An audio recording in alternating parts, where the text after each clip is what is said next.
On Friday, the United States Department of Justice released 3 million documents from the Jeffrey Epstein investigation. Within hours, photographs emerged showing a member of the British royal family kneeling over a woman lying on the floor.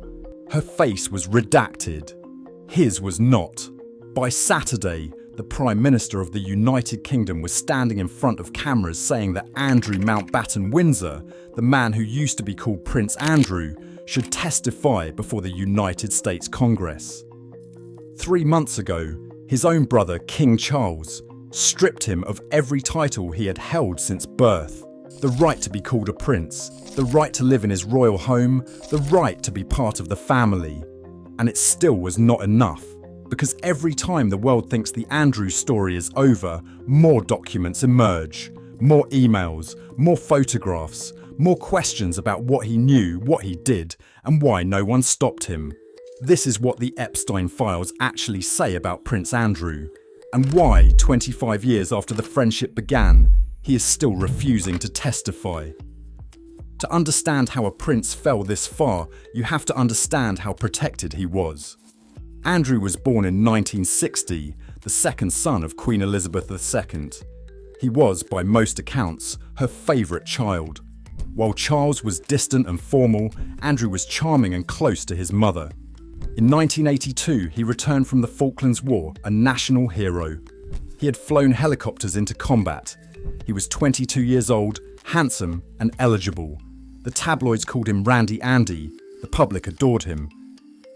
And somewhere in the 1990s, Andrew was introduced to a wealthy American financier named Jeffrey Epstein through Ghislaine Maxwell, the British socialite and daughter of disgraced newspaper tycoon Robert Maxwell. Jeffrey Epstein was running one of the most prolific child sex trafficking operations ever uncovered. He used his wealth, his properties, and his connections to abuse dozens, possibly hundreds, of young girls. And he used those same connections to build relationships with some of the most powerful people in the world. Epstein's contact book, later seized by investigators, contained 12 different phone numbers for Prince Andrew. By 2000, Epstein was attending parties at Windsor Castle as Andrew's guest. That December, he joined Andrew for a shooting weekend at Sandringham, the royal family's private estate. Virginia Giuffre, one of Jeffrey Epstein's most prominent accusers, later alleged under oath that she was trafficked by Epstein to have sex with Prince Andrew on 3 separate occasions. The first, she said, was in March 2001 at Ghislaine Maxwell's London townhouse. Giuffre was 17. That night, a photograph was taken. It shows Andrew with his arm around Giuffre's bare waist. Maxwell stands behind them, smiling. Andrew has spent years questioning whether that photograph is genuine. He has denied all of Giuffre's allegations. But here is what is not in dispute. In July 2006, Andrew invited Jeffrey Epstein to Princess Beatrice's 18th birthday party at Windsor Castle. This invitation was sent 2 months after American authorities had issued an arrest warrant for Epstein for sexual assault of a minor. Andrew would later claim he did not know about the warrant. In 2008, Epstein pleaded guilty to soliciting prostitution from a minor. He served 13 months. For most people, a friendship with a convicted child sex offender would end there. For Prince Andrew, it did not. In December 2010, Andrew flew to New York to visit Epstein. He stayed at Epstein's mansion for 4 days. They were photographed walking together in Central Park. Andrew would later claim this trip was made specifically to end the friendship, that he went there to tell Epstein in person that they could no longer be seen together. But the documents tell a different story. Emails released as part of the investigation show that months before that visit, Epstein offered to introduce Andrew to a 26-year-old Russian woman. He described her as clever, beautiful, and trustworthy. Andrew replied that he would be delighted to see her. In another exchange, Andrew invited Epstein to dinner at Buckingham Palace. He promised lots of privacy. In February 2011, months after Andrew claims to have ended the friendship, he emailed Epstein 5 words that would resurface years later. The message read, "We are in this together." In July 2019, Jeffrey Epstein was arrested again, this time on federal sex trafficking charges. The evidence was overwhelming. Survivors were coming forward. 1 month later, Epstein was found dead in his New York jail cell. With Epstein gone, attention turned to his associates. And no associate was more visible than Prince Andrew. In November 2019, Andrew made a decision that would define the rest of his public life. He agreed to sit for an interview with BBC Newsnight, conducted by journalist Emily Maitlis. It was, by any measure, a catastrophe. When asked about Virginia Giuffre's allegation that he had sex with her in London in March 2001, Andrew offered an alibi. He said he could not have been with her that night because he had taken his daughter to a birthday party at Pizza Express in Woking. Maitlis asked why he remembered that specific evening so clearly, 18 years later. He said that going to Pizza Express in Woking was an unusual thing for him to do. Giuffre had described dancing with Andrew at a London nightclub and said he was sweating heavily.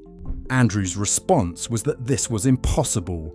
He claimed he had a medical condition that prevented him from sweating, caused by an overdose of adrenaline during the Falklands War. He questioned whether the photograph with his arm around a 17-year-old girl was even real. And perhaps most damaging of all, he failed to express any sympathy for Epstein's victims. When asked if he regretted the friendship, he said the opportunities Epstein provided were actually very useful. He described his own judgment as coloured by his tendency to be too honourable. Emily Maitlis later revealed that Andrew thought the interview had gone well. It was only when the Queen read the transcript that the scale of the disaster became clear. 4 days after the broadcast, Andrew announced he was stepping back from public duties. Sponsors fled. Universities dropped him. Within weeks, he had gone from working royal to national embarrassment. But he still had his titles, he still had his home, and he still had not answered questions under oath. In January 2020, the US Attorney for the Southern District of New York made a public statement. He said Andrew had provided zero cooperation with federal prosecutors investigating Jeffrey Epstein. That was striking because in his BBC interview, Andrew had said he would be willing to help law enforcement if asked. The reality was different. Over 10 months of negotiations, Andrew's lawyers rejected every proposal for a direct interview. No in-person meetings, no video calls. They asked for written questions only. In September 2020, prosecutors gave up trying to secure voluntary cooperation. In August 2021, Virginia Giuffre filed a civil lawsuit against Prince Andrew in New York. Andrew's lawyers fought to have the case dismissed. In January 2022, a judge rejected their arguments. The case would proceed. Andrew would be required to give a sworn deposition. It never happened. In February 2022, just weeks before Andrew was due to testify, the two parties announced a settlement. Andrew would pay Virginia Giuffre an undisclosed sum, reported to be between £3 million and £12 million. Reports suggested the Queen contributed £2 million. Prince Charles lent Andrew the bulk, which Andrew repaid by selling his Swiss chalet. Andrew acknowledged that Giuffre had suffered as an established victim of abuse, but he did not admit to the allegations against him, and he did not answer questions under oath. The royal family paid whatever it took to prevent Andrew from testifying. For a while, it seemed the story might fade. Andrew had retreated from public life. The Queen died in September 2022. Attention shifted to the new king, but the documents kept coming. In October 2025, everything collapsed. New emails emerged showing Andrew had remained in contact with Epstein far longer than he had admitted. The "We are in this together" message was published for the first time. Then came Virginia Giuffre's memoir. Giuffre had died by suicide in April 2025. She was 41 years old. She had spent over a decade fighting for accountability, and she never saw Andrew face criminal charges or testify under oath. Her memoir, published posthumously, detailed her allegations in full. She wrote that Andrew considered it his birthright to have sex with her. On October 17th, Andrew announced he would voluntarily give up his Duke of York title. It was not enough. 13 days later, King Charles took unprecedented action. Buckingham Palace announced that the king had stripped Andrew of all titles. He would no longer be called Prince. He would be known simply as Andrew Mountbatten Windsor. He was also being evicted from Royal Lodge, the 30-room mansion where he had lived for over 20 years. It was the first time in over a century that a British prince had been stripped of his title. Virginia Giuffre's brother released a statement. He said, "Today, an ordinary American girl from an ordinary American family brought down a British prince with her truth and extraordinary courage." And then last Friday, 3 million more documents. The files included photographs showing Andrew kneeling over a woman lying on the floor. In 2 images, he is touching her stomach. Her face is redacted. The context is unknown, but the images are now public. The files also included email exchanges. They show Andrew inviting Epstein to Buckingham Palace with the promise of privacy. They show Epstein offering to introduce Andrew to a young Russian woman. They show Andrew asking what Epstein had told her about him. Former BBC royal correspondent Jenny Bond spoke for many. She asked, what was he thinking when Epstein offered him a 26-year-old Russian lady? Was there no red light saying, this could be a security risk? Could she be a spy? No, he says, that would be absolutely lovely. On Saturday, Prime Minister Keir Starmer was asked whether Andrew should testify before the United States Congress. He said, anybody who has got information should be prepared to share that information. You can't be victim-centered if you're not prepared to do that. The House Oversight Committee in Washington has requested that Andrew sit for an interview. He did not respond by the deadline. He has given no indication he intends to cooperate. So here is where we are. A man who was once a prince, a war hero, and the Queen's favourite son now lives in reduced circumstances on a country estate, stripped of every title he held since birth. His friendship with a convicted child sex offender has been documented in millions of pages of evidence.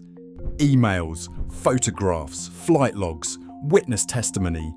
He paid millions of pounds to settle a lawsuit rather than answer questions under oath.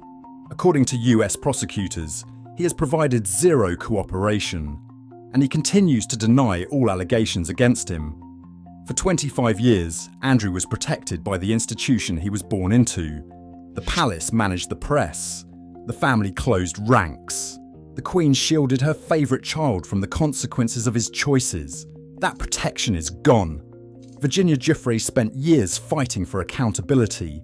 She never saw Andrew answer questions under oath. She died at 41, and her memoir was published after her death. But her words remain, and so do the emails, the photographs, the questions that Andrew Mountbatten Windsor has spent 25 years refusing to answer.